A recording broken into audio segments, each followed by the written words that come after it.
మన ప్రభు అయిన యేసుక్రీస్తు నామములో మీకందరికీ ఈ ఉదయకాల సమయంలో ప్రపంచ పరిశుద్ధుడైన యేసుక్రీస్తు నామములో ప్రత్యేకమైనటువంటి వందనాలు తెలియజేస్తున్నాను. ప్రియమైనటువంటి వారులారా, ఎలా ఉన్నారు? నిజంగా పరిశుద్ధాత్మ దేవుడు ఈ ఉదయకాల సమయంలో మరొకసారి ఈ వీడియో ద్వారా మిమ్మల్ని కలవడానికి, మీతో మాట్లాడడానికి ప్రభువు ఇచ్చినటువంటి కృపను బట్టి ఆ దేవాది దేవుని నామమునకే మహిమ కలుగునుగాక. ప్రియమైనటువంటి వారులారా, ఈ ఉదయకాల సమయము అని ఎందుకన్నారంటే, ఈ ఉదయకాల సమయము చాలా ప్రాముఖ్యమైనటువంటి సమయం. ఈ ఉదయకాల సమయము అన్నటువంటిది చాలా ముఖ్యమైనటువంటిది అన్న విషయాన్ని జ్ఞాపకం చేసుకున్నాను. ఈ ఉదయకాల సమయంలో దేవుడు మన ప్రార్థన ఆలకించగలిగినటువంటి దేవుడు.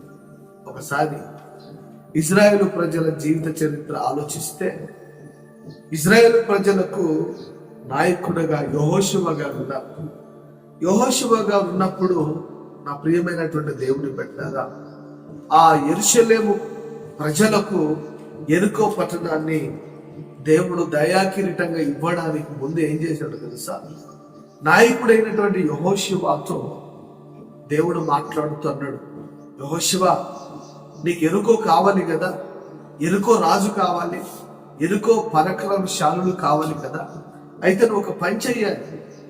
ఏం పని అంటే, కొంతమంది నాయకులను ఏర్పాటు చేయి, కొంతమంది విద్వాంసులను ఏర్పాటు చేయి, కొంతమంది ప్రతిగానములు చేసే వారిని ఏర్పాటు చేయి. యెరికో గోడ ఎత్తుగా ఉందని విన్నాను కదా, యెరికో గోడ ఎత్తైంది అని తెలుసుకున్నావు కదా, అయితే నువ్వు చేయవలసినటువంటి పని, ఆ రాజు మీదకి యుద్ధానికి వెళ్లాల్సిన అవసరం లేదు, ఆ రాజు కింద ఉన్నటువంటి సైన్యం మీద యుద్ధానికి వెళ్లాల్సినటువంటి అవసరం లేదు. నువ్వు చేయవలసినటువంటి పని ఏంటి అంటే, ఒక మాట చదువుదామా? యెహోషువ గ్రంథము 6వ అధ్యాయము 7వ వచనములో ఒక మాట రాయబడింది. మరియు అతడు మీరు సాగి పట్టణమును చుట్టుకొనుడనియు యోధులు యెహోవా మందసమునకు ముందుగా నడవలననియు ప్రజలతో చెప్పెను. దేవునికి మహిమ కలుగునుగాక. కింద 8వ వచనములో కూడా ఒక మాట ఉంది. యెహోషువ ప్రజలకు ఆజ్ఞాపించిన తర్వాత 7 యాజకులు పొట్టేలు కొమ్ము బూరలను 7 యెహోవా సన్నిధిని పట్టుకొని సాగుచు ఆ బూరను ఊదుకొనుచుండగా యెహోవా నిబంధన మందసము వారి వెంట నడిచి. నిజంగా ప్రియమైనటువంటి దేవుని పెట్టారా, ఒక రాజ్యాన్ని జయించాలి అంటే, ఒక పట్టణాన్ని జయించాలి అంటే యుద్ధము చాలా ప్రాముఖ్యత. కానీ దేవుడు అంటున్నటువంటి మాట ఏంటో తెలుసా? యుద్ధం వద్దు, పోరాటం వద్దు, నువ్వు చేయవలసినటువంటి పని ఏందో తెలుసా? దేవుని స్తుతిస్తే చాలు అని దేవుడు యెహోషువతో వాగ్దానం చేశాడు. ఈ ఉదయకాల సమయంలో నీ సమస్యను బట్టి నువ్వు ఏడుస్తున్నావా? నీ బాధను బట్టి నువ్వు ఏడుస్తున్నావా? నీ యొక్క అక్కరను బట్టి విలపిస్తున్నావా? నీ సమస్యను బట్టి నువ్వు అక్కడ ఇక్కడ చెబుతున్నావా? అక్కడ ఇక్కడ ప్రజలకు చెప్తే నా బాధ తీరుతాది అనుకుంటున్నావా? పొరపాటు. ప్రియమైనటువంటి దేవుని కుమారుడా, కుమార్తె, నువ్వు చేయవలసినటువంటి పని ఏంటో తెలుసా? దేవుని సన్నిధిలో ప్రార్థన చేయాలి. ఎప్పుడు చేయాలి? యెహోషువతో కూడా అదే అన్నాడు. ఏమన్నాడు? 15వ వచనములో ఒక మాట, 7వ దినమున వారు ఉదయమున చీకటితో లేచి 7 మారులు ఆ దినమున మాత్రమే వారు 7 మారులు పట్టణము చుట్టూ తిరిగిరి. యెహోషువ యెరికో చుట్టూ ఏం చేయాలి తెలుసా? ఉదయాన్నే లేయాలి. ఎప్పుడు లేయాలి? ఉదయమున చీకటితోనే లేయాలి అని యెహోషువకు దేవుడు వాగ్దానం చేశాడు. ఉదయకాల సమయంలో చాలా ప్రాముఖ్యత ఉంది.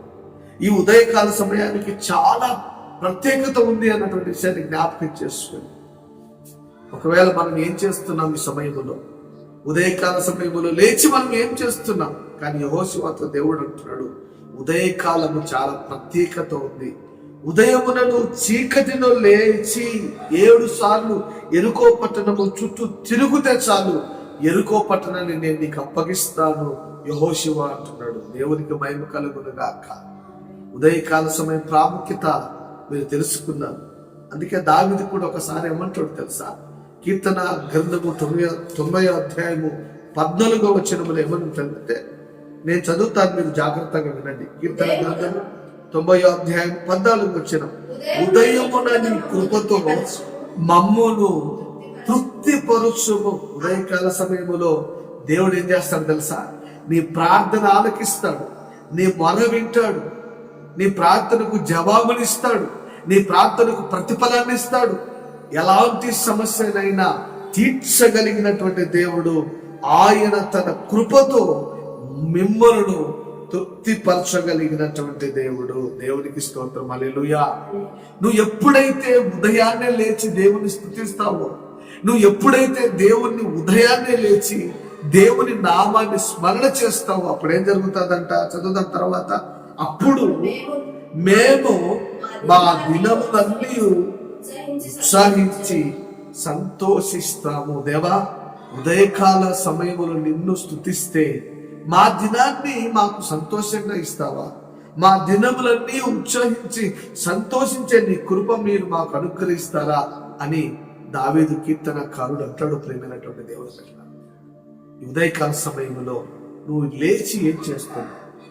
ఉదయకాల సమయంలో ఉదయముననే నువ్వు ఏం చేస్తున్నావు? అందుకే ప్రియమైనటువంటి దేవుని బిడ్డలారా, మరొక మాట ఏమనుందంటే, అదే బైబిల్ గ్రంథములో చదువుదామా? లేవియాకాండ గ్రంథము 6వ అధ్యాయం 12వ వచనం ఒకసారి చదువుదాం.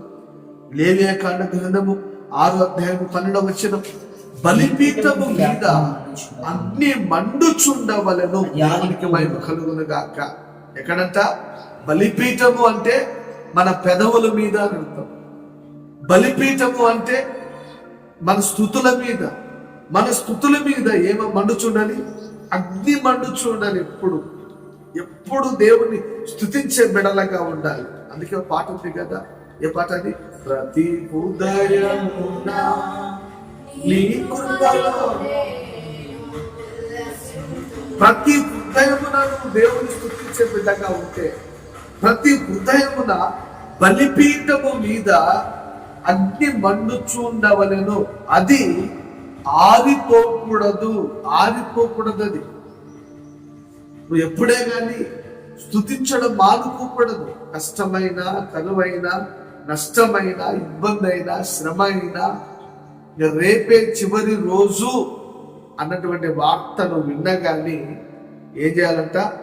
నీ పెదవుల మీద అగ్ని మండుచున్నటువంటి అగ్ని ఆరిపోకుండా చెయ్యాలి. తర్వాత ప్రతి ఉదయమున యాజకుడు దాని మీద కట్టెలు వేసి దాని మీద దహన బలి ద్రవ్యమును ఉంచి సమాధాన బలియకు పశువును త్రోవుతో దహింపవలెను. దేవునికి స్తోత్రం. ఇది చాలా ప్రాముఖ్యత. ప్రియమైనటువంటి దేవుని బిడ్డలారా, ఈ ఉదయకాల సమయంలో దేవుని మాటలు విడుచున్నటువంటి ప్రియ దేవుని విశ్వాసులారా, దేవుని కుటుంబ సభ్యులారా, ఉదయకాల సమయానికి అంత ప్రాముఖ్యత ఉంది అన్నటువంటి విషయాన్ని జ్ఞాపకం చేసుకుని ఉదయాన్నే లేచి మనము మొట్టమొదటిగా దేవుణ్ణి స్తుతించవలసినటువంటి వారిగా ఉండాలి. అందుకే ఆ స్తుతించేటప్పుడు ఎలా ఉండాలి? ఒక మాట కీర్తన గ్రంథము 5వ అధ్యాయము 3వ వచనములో ఒక మాట చదువుదామా? యెహోవా, ఉదయమున నా కంఠస్వరము నీకు వినబడును. దేవునికి మహిమ కలుగును గాక. ఏమనుంది బైబిల్లో?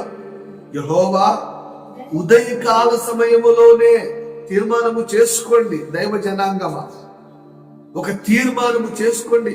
కుటుంబ సభ్యులారా, ఒక తీర్మానము చేసుకోండి. దేవుని బిడ్డలారా, ఎందుకు నేను ఈ మాటలు చెప్తున్నాను అంటే, దావీదు కూడా దేవుని సన్నిధిలో ఒక విజ్ఞాపన చేస్తున్నాడు. యెహోవా, ఉదయమున నా కంఠ స్వరము నీకు వినబడును. అల్లెలు చెప్దాం ఒకసారి. నీ కంఠస్వరము ఎవరి దగ్గర వినిపిస్తున్నావు? నీ ప్రార్థన ఎవరికి చేసుకుంటున్నావు? నీ సమస్య ఎవరికి చెప్పుకుంటున్నావు? నీ బాధ ఎవరికి చెప్పుకుంటున్నావు? నా ప్రియమైనటువంటి దేవుని బిడ్డలారా, ఈ ఉదయకాల సమయానికి ఎందుకు ఇంత ప్రాముఖ్యత ఉంది అంటే, ఉదయమున దేవుడు నీ కంఠస్వరాన్ని వినగలిగినటువంటి దేవుడిగా ఉంటున్నాడు. దేవునికి స్తోత్రం. అందుకే అక్కడ ఏమన్నది? యెహోవా ఉదయమున నా కంఠస్వరము నీకు వినబడును, ఉదయమున నా ప్రార్థన నీ సన్నిధి సిద్ధము చేసి కాచి ఉండును. దేవునికి స్తోత్రం. నిజంగా ఉదయకాల సమయములో పరిశుద్ధాత్మ దేవుడు సారథ్యములో, పరిశుద్ధాత్మ దేవుని సన్నిధిలో నీ ప్రార్థన విని నీ జీవితంలో ఒక ఉన్నతమైనటువంటి కార్యాన్ని దేవుడు చేయునుగాక. ప్రార్థన చేసుకుందాం. అటు కృప దేవుడు నీకు, నీ కుటుంబానికి దయచేయునుగాక. పరిశుద్ధుడా, ప్రేమ కలిగిన యేసు ప్రభువా, నిజంగా ఉదయకాల సమయానికి ఉన్నటువంటి ప్రాముఖ్యత మీరు మాతో మాట్లాడండి. వందనాలు. నిజంగా యెహోషువ యెరికో చుట్టూ ఉదయమున లేచి నేను స్తుతించి నీ నామాన్ని ఘనపరిచి నీ నామాన్ని మహిమపరిచించుండగా యెరికో ప్రాంతాన్ని నీ ప్రజలకు ఇచ్చినటువంటి దేవుడు, అటువంటి అద్భుతాలు చేసే దేవుడు నాయన. ఈ ఉదయకాల సమయంలో నేను స్తుతిస్తుండగా మా ప్రార్థన నీ సన్నిధిలో వినబడింది అన్న విశ్వాసముతో ప్రార్థన చేస్తుండగా మా మొరను విన్నటువంటి దేవుడు, మా ప్రార్థనకు జవాబును దయచేయగలిగినటువంటి దేవుడు. ప్రార్థనలో ఎంతమంది అయితే ఆమేన్ అంటున్నారు వారి ప్రతి అవసరత నీ నామములు తీర్చమని యేసు నామములో వేడుకొని పొంది నామ పరమ తండ్రి. ఆమేన్, ఆమేన్.